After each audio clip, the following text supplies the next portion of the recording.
Hello everyone, this is Glasgow Rangers Nation, Owen James. I'm Owen James. This is all your latest Rangers news. Guys, welcome to the channel. We are going to talk a little bit about a possible signing from the English Championship, a young player up and coming called Abu Kamara. We're also going to talk as well a little bit about Matondo, as John Eustace, the Blackburn Rovers boss, has confirmed a Blackburn interest in the player, and also some general news as well around the club. Just a personal channel statement. Put a video out late last night after this channel was cloned. And what I mean by that was that someone had copied the badge, copied the name, and decided to comment on other podcasts pretending to be me. That is obviously those comments that were made were on the Gallant Few and Rangers Journal. Scott Mackay, a good mate of mine, has banned that channel from his. Hopefully the Gallant Few will do the same. As of now, Glasgow Rangers Nation will not comment on any other podcasts or channels. The content you see on here will be still me. The videos are still me. The community tab posts are still me. The social media stuff still on X, on Instagram, on TikTok, still me. But if it's a comment on another podcast, it will not come from this account. It will come from another account that I will be using, a personal account of mine that I watch YouTube crap on all the time. So guys, yeah, just that quick note. So obviously, please keep supporting the channel. Let's make sure that these arseholes, these absolute scumbags, do not win. There are a lot of people out there that clearly have major issues. Right, let's talk a little bit of transfer news. It does appear that the transfer window is really starting to hot up. And become, a bit more interesting for Rangers. We sort of went through a period, didn't we, where nothing appeared to be happening. There appeared to be absolutely nothing occurring as regards, players in, players out, and it all appeared to have gone very, very quiet again. However, it now appears that that is not the case any longer, and it is really heating up. Names are being mentioned, players been linked with the rivals, and players have been linked with departures. Obviously, on yesterday's videos, we spoke about Bracalo, we spoke about Gouveia, and we spoke about Neto. Now there is a young player from the English Championship who has been linked with a move to Rangers, and this is the young man currently with Norwich City, who play in the EFL Championship. That man is a guy called Abu Kamara. It certainly seems to me that Kamara, in terms of those players with African origin, although Kamara is from England and his family obviously is from African origin, Kamara seems like the Smith of Africa, doesn't it? Or the Jones of Africa, or the Brown of Africa. It just seems to be the most common name. Well, what do we know about this young lad, Abu Kamara? He was born on the 21st of July 2003, so he's only 21 years old. So he's definitely a player that fits the trading model. But before you start to go, oh, we don't want another one of those, we've got a little bit more. There is a little bit more promise and a little bit more experience to this young lad. So we'll get to that shortly. He was born in London. He is just over 6 foot tall. He has citizenship for England and Sierra Leone. He is an attacker, plays right winger predominantly, but is left-footed. So he's one of those inverted wingers who likes to come in off the wing and obviously likes to cut in and take chances. A bit like our Czech Robin that we have, Mr. Václav Černý. However, obviously he could be used on the left wing. He has played left wing, and it'd be kind of revolutionary in a way, wouldn't it? A left winger with a left foot. Seems very revolutionary in the modern game. It does seem that the inverted, it seems to be that this inverted winger thing is the latest thing, isn't it? At this moment in time in the game in England and in Scotland. Like I said, his main position is a right winger, but he can also play left winger. He can also play as a centre forward, not an out centre forward, more a support striker. So, very much fulfilling that kind of 10 role that Clement wants. Clement kind of has talked, hasn't he, about wanting that more central number 10, that more support striker type player, rather than obviously a kind of 10 in the Cantwell mold or the Hadji mold. Um, he's under contract until 2025 with Norwich City. Has a market value that market value is very inaccurate from Transfer Market. It's Norwich City are reported looking for around £2 million for the player. Now, Kamara spent last season on loan at League One Portsmouth. Obviously, Portsmouth were promoted back to the Championship last season, so they're back competing in the Championship. In terms of his playing career, Kamara has played 52 times for Portsmouth last season, scored 10 goals, 11 assists, so 21 goal contributions in 52. Pretty decent in what is England has now got a very competitive League One in terms of the fact that, last season there were teams like Derby in there, historically a Championship side. Back in the Championship this season, I believe, Bolton Wanderers and others. He came through the system at Norwich. Played 30 times for their under 18s, 50 times for their under 21s. For their under 21s, he had 38 goal contributions in his 50 games. Very good indeed. He's also played 6 times for Norwich's first team with 1 goal and 1 assist. His experience in terms of his competition experience comes in League One, in the Championship, Premier League 2, Under 18s Premier League, EFL Trophy, EFL Cup, FA Cup. Never played in the Premier League. Norwich were in the Premier League and he was part of that squad, but didn't actually play at any point. I mean, in terms of what sort of player he is, look, I haven't seen a great deal of Abu Kamara. I'll be the first to admit that. But reading, stuff from Norwich fan sites, he's fast, he's quick, he's direct, he's young, skillful player. He's a player that the fans certainly, have had high hopes of. However, due to his lack of opportunities, he wants a move away and he wants first team football. Now, according to reports, Rangers are very, very interested in this young lad and have had made inquiries about him and see him as being a potential player for the club. I mean, obviously available for £2 million. That obviously would have to be from money freed up once we have obviously sold someone. Obviously, that could be Rabbi Matondo, as we'll talk about shortly. But Abu Kamara looks a very exciting talent, someone who I think could form part of a very phenomenal front three with Cyril Dessers, Danilo, whoever plays up front, Václav Černý, or even another winger, that we bring in. I mean, I certainly hope that, if we bring in Abu Kamara, that wouldn't end our interest in Bracalo or Gouveia.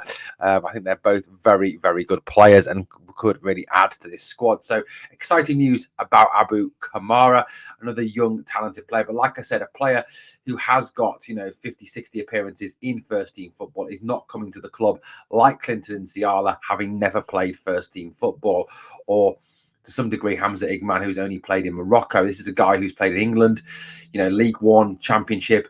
They are robust, rough and tumble, direct, aggressive leagues, very much like Scotland. And, if you've ever watched any English Championship football or any English League One football, you'll see a physicality to that football, and also playing in League One as well last season. I mean, look, I'm not League One is obviously is a level way below what Rangers obviously play at in terms of Rangers as a team. But teams like Portsmouth would come up against the low block a lot of the time in League One. A lot of these top teams that end up getting relegated to League One, the Leeds, the Sunderlands, the Leicesters at one point, the Sheffield Wednesdays, the Portsmouth, the Boltons, the Derbys. When they come up against some of these teams down there, like the Gillinghams, for example, and others, they have to come up against the low block like we do in Scotland. So, he's got an experience of having to play against the low block, which obviously will stand him in good stead if he comes up here to play like the likes of St Johnstone, Ross County, and Dundee and others like that, who we all know love to employ a low block at Ibrox, which hopefully will be where we are returning very soon. We'll talk a little bit about that later in the video. Right, so look. Now, there was obviously all that news yesterday that we reported regarding Rabbi Matondo possibly heading off to Blackburn Rovers. There was that spurious interest allegedly from Leeds. They've now signed a player. I can't remember the guy's name, but they have actually signed someone. So that one is not a goer.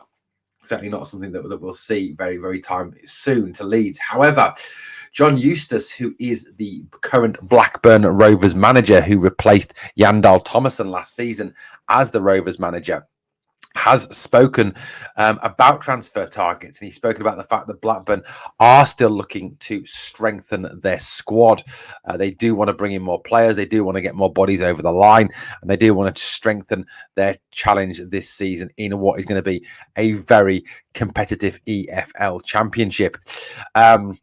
Blackburn started off the season very well in League One, a 2-2 draw with with Norwich, a 4-2 win over Derby. They are currently fourth in the Championship. They're doing very well. Now, John Eustace, speaking to media, said that Rabbi Matondo was a player they were interested in and was a player they were looking at. So it does seem that there is some truth in these reports. This is not just the media. This is not just Rangers fan media. This is not just Blackburn fan media making this up. You have this from the horse's mouth now. You have this coming from John Eustace. Obviously, John Eustace was a player, as a manager, was actually linked with the Rangers manager's job, wasn't he? So at one point, during the Michael Beale reign, the ill-fated Michael Beale reign. Look, Rabbi Matondo is a player who is very hit and miss. I mean, in terms of Rabbi himself, he's lightning quick. He's an impact player. He's more, for me, a dynamic sub. I mean, the guy's got all the pace in the world. He's someone I think who he came here for $2.5 million. He's on a big wage, and this club we need to get these high wage earners off our books. The reported wage for Matondo is somewhere between 21 and 24 grand a week.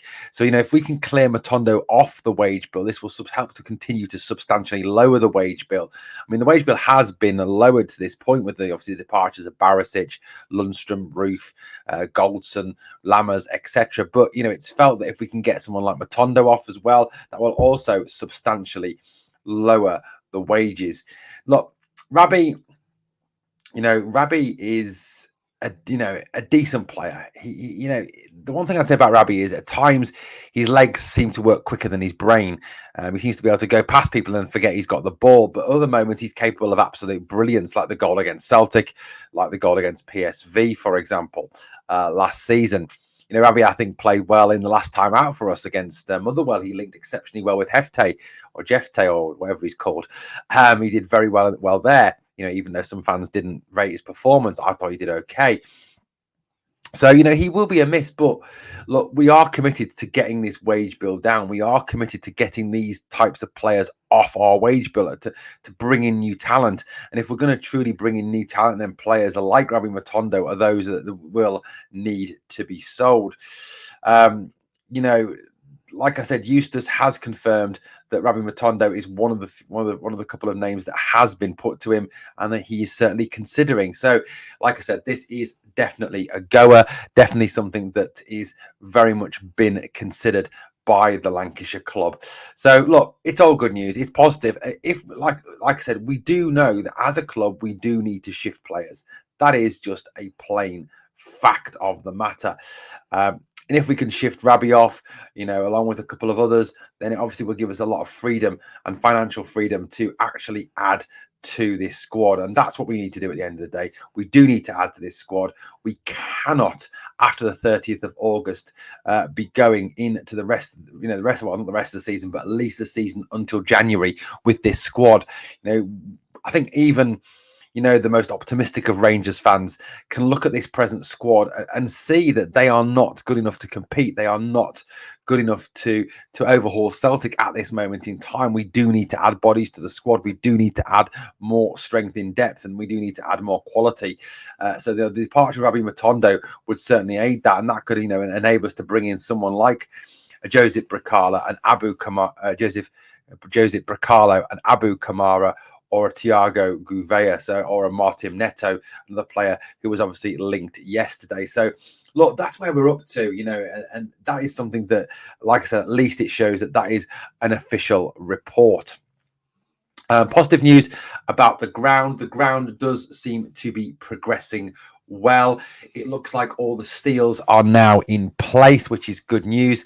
It's just the concrete blocks that need to be put into place, seats rebolted, and then the ground will be back and ready. I mean, a lot of people have talked like this game on Saturday could actually be our final game at Hampden. I don't think it will be our final game at Hampden, if I'm being honest. I'm hoping that it will. I'm actually hoping it might not be our final game at Hampden. And for all those you're thinking, oh, Owen, don't wish us to stay at Hampden. Well, I'm talking more cup semi-finals, guys. I'm talking League Cup, Scottish Cup. I'm talking Cup finals. I'm talking at least 4 more games at Hampden, hopefully, this season, but not league home games, cup games, guys. Finals, semi-finals, trophy lifts. That's what we need. So hopefully, like I said, we are going to return there. Things are looking good, perhaps for that Dundee game in the Cup, for us to return there and actually start playing back at Ibrox. And look, no matter what you say, no matter how you look at it, we have missed playing at Ibrox. Like I said, I think honestly feel that, in the Champions League against Dynamo Kiev in that second leg, Dynamo have shown this week in that defeat to Salzburg, they're no great shakes. They're absolutely no great shakes. And I honestly believe that had we played that second leg at Ibrox, we probably could have won that game. I mean, like I said, they did lose 2-0 at home to Salzburg on Tuesday night. And I honestly believe, or Wednesday night, whenever it was, I do believe that had we had that game at Ibrox with the Ibrox atmosphere rocking, that Dynamo Kiev would have folded and we could have gone on to win that game. Right, well, we're going to build up now towards the game on Saturday against Ross County, another must-win for Rangers, ahead of the Old Firm game on the 1st of September. Now, just a quick note ahead of tonight. We will be back tonight with a podcast, a preview podcast, which I will be talking to Ross from County Corner, which is a Ross County podcast, all about his team, all about, the game and everything, building up towards the match on Saturday. Well, guys, please obviously smash the sub. Let's get this channel to grow. Let's get this channel to make one of these biggest channels out there. Let's show those people who try to, damage the channel that they are not going to have any effect. Thank you for watching. As always, on the way out, please do me 2 favors. Number 1, smash the like. And number 2, remember always, we are the people.